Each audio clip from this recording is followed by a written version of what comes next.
మహాశివరాత్రి శుభాకాంక్షలు రమ్య గారు. మహాశివరాత్రి శుభాకాంక్షలు జయ. సుమన్ టీవీ ప్రేక్షకులందరికీ మహాశివరాత్రి పర్వదిన శుభాకాంక్షలు. శివరాత్రి పర్వదినం గురించి మరొకసారి మీ మాటల్లో. మాఘ బహుళ చతుర్దశి, మాఘమాసం వచ్చింది. మాఘ స్నానాలు మొదలుపెట్టారు. రథసప్తమని వరుసగా పండగలైనాయి. భీష్మ ఏకాదశి చేసాం. మాఘ పౌర్ణమి, మహామాఘి అని అందరూ సముద్ర స్నానాలు, నదీ స్నానాలు, ఈ వ్యవహారాలు నడుస్తుంటాయి. ఈ నెల చివరికి వచ్చేసరికల్లా మనకి చలి తగ్గిపోతుంది. శివరాత్రి వస్తే శివ శివ అని చలి తగ్గిపోతుంది అని చెప్పుకుంటాం. 3 రోజుల నుంచి హైదరాబాద్లో ఎంత చలిగా ఉందో, శివరాత్రి వచ్చేసరికి చలిపోయి ఎండ ఫిక్స్ అవుతుంది. ఈ మహాశివరాత్రి భారతదేశం అంతా అన్ని పక్కలా జరుపుకునే పర్వదినం. శివరాత్రి అంటే రాత్రి ముఖ్యం. అంటే ఉపవాసం ఉండటం, జాగరణ చేయటం, శివనామస్మరణతోటి రోజు గడపటం చాలా ముఖ్యమైనవి. శివుడు సాధారణంగానే మనం ఒక వాక్యం చెప్పుకుంటాం, అలంకార ప్రియో విష్ణు అభిషేక ప్రియ శివ. శివకేశవ తత్వాలని 2 వాక్యాల్లో చెప్పేస్తారు. అభిషేక ప్రియుడు పరమేశ్వరుడు. పగలు ఎలాగ మనం అభిషేకం చేసుకున్నా చేసుకోకపోయినా దేవాలయ దర్శనం కనుక కుదిరితే చేసుకుని, సాయంకాలము ఈ ప్రదోషకాలం నుంచి మనం శివరాత్రి పూజా విధానాన్ని చేసుకుంటే బాగుంటుంది. విశేషమైన ఫలితం లభిస్తుంది.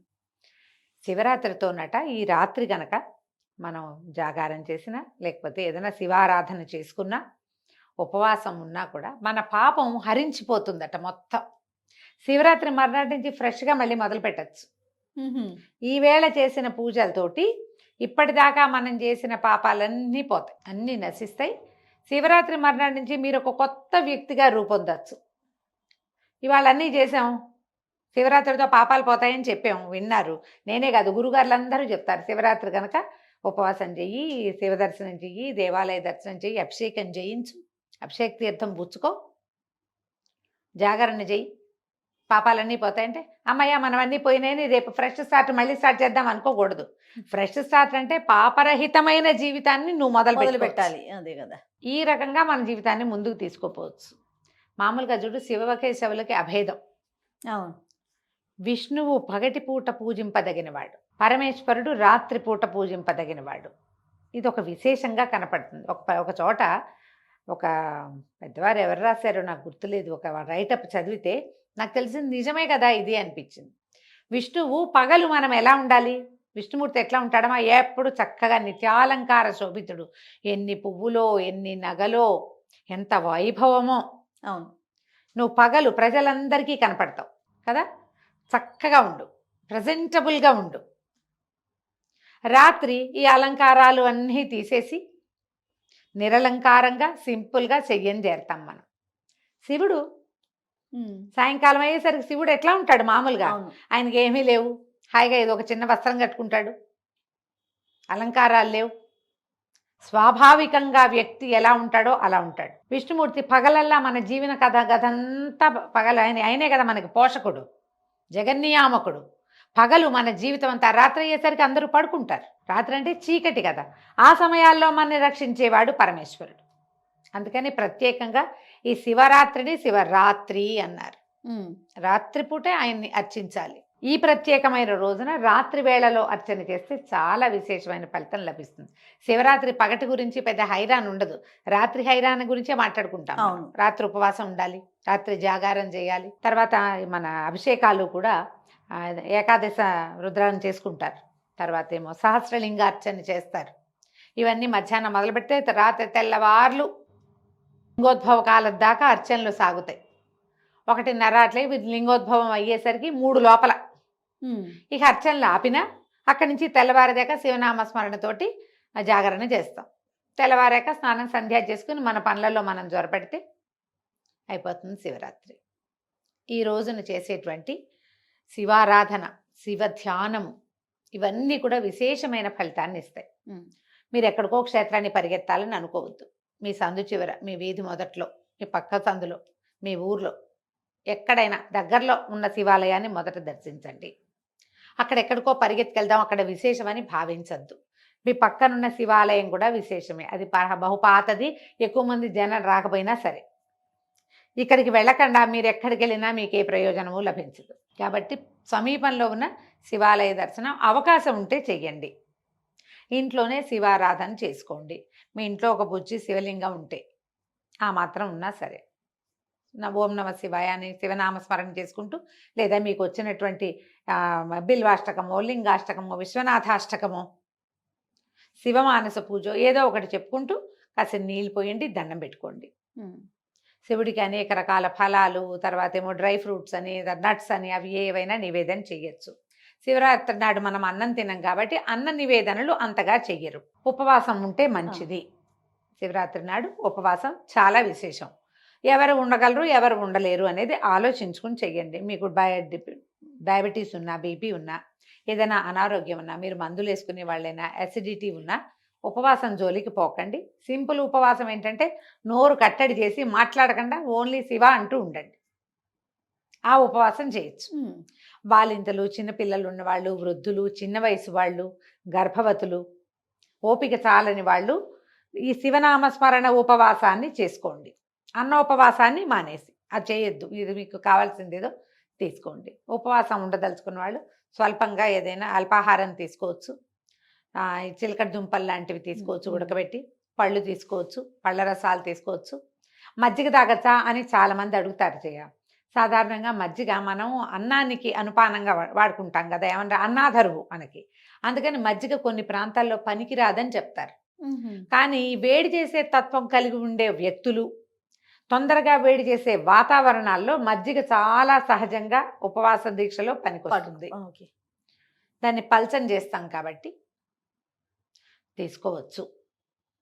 ఎదుబెరొట్టలో తీసుకోవచ్చు, ఉప్మా చేసుకోవచ్చు, పిండి పులిహార లాంటివి చేసుకోవచ్చు. రుచి కంటే ఏదైనా ఆ సమయానికి ఒక పదార్థం అన్న ఆలోచన పెట్టుకోండి. అన్ని రకాల పళ్ళ ముక్కలు అవి ఏమన్నా తీసుకోవచ్చు. ఎవరికైనా పెట్టి తినడానికి ప్రిఫర్ చేయండి. మనమే తినేయకుండా ఉపవాసం ఉన్న వాళ్ళు ఎవరో కూడా ఉపవాసం ఉన్నారు, వాళ్ళకు కూడా 2 పళ్ళు ఇవ్వండి, వాళ్ళకు కూడా ఒక గ్లాస్ కొబ్బరి నీళ్ళు ఇవ్వండి, వాళ్ళకి ఒక గ్లాస్ మజ్జిగ ఇవ్వండి. ఇలా ఏదైనా తీసుకోవచ్చు. శివనామస్మరణ చాలా ముఖ్యం. ఈ రోజున మీరు ఎంత చేస్తే అన్ని కోట్ల కొద్దీ ఫలితాన్ని, అన్ని కోట్ల రెట్లు అవుతుందన్నమాట.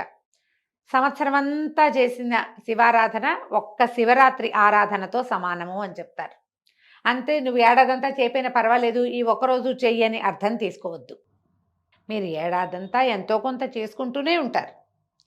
ఇది చేస్తే ఇంకో ఏడాది మీకు ప్లస్ అవుతుంది. అవును, గ్రహస్థితుల్లో మార్పు వస్తుంది దీనివల్ల, శివారాధన వల్ల. మీ అలవాట్లు, మీ ఇళ్లల్లో పద్ధతులు, మీ సమీప దేవాలయ విధానాలు, మీ ప్రాంతపు ఆచారాలు ఏమున్నాయో వాటిని పాటించండి. శివారాధన అత్యంత ఫలప్రదమైంది. శివుడు ఐశ్వర్యకారకుడు, మోక్షకారకుడు 2 చెప్తారు. ఈయన్ని పట్టించుకోవటం, ఆయన్ని ఒప్పించటం సులువుగా ఆయన మనకి వశంవదుడవుతాడని చెప్పబడుతుంది. పెద్దవాళ్ళంతా చెప్తారు ఆ మాట. పురాణాల్లో తొందరగా సులభంగా వచ్చేస్తాడు శివుడు అని చెప్తారు. మీ మనసు ఆయన వైపుకి తిరిగితే ఆ మనసు తెలిసి మన దగ్గరకు వచ్చేస్తాడు. ఒట్టి నోటితో అంటాం కాకుండా లోపల నుంచి ప్రార్థన చేయండి. ఏవైనా దానం చేసుకోవచ్చు శివరాత్రి నాడు. మీరు పళ్ళు, కాయలు, పువ్వులు, బిల్వదళాలు, తర్వాత మీ దగ్గర ఏదైనా పురాతన కాలం నుంచి కాశీ నుంచి తెచ్చిపెట్టిన గంగాజలం ఉంటే గంగాజలం ఎత్తే ఎవరికైనా ఇవ్వండి, అది కూడా అద్భుతమైన దానం. వస్త్రాలు ఇవ్వచ్చు, ఏవైనా దానం చేయొచ్చు, మంచిది. బ్రాహ్మణులకి ఎవరికైనా మీరు ఏదైనా ఇవ్వదలుచుకుంటే ఈ రోజున ఇవ్వచ్చు. ఏదైనా నోవు పట్టుకోదలుచుకున్న వాళ్ళు శివరాత్రి నాడు నోవులు పట్టుకుంటారు. ఓకే, రథసప్తమి కానీ శివరాత్రికి కానీ అంటారు.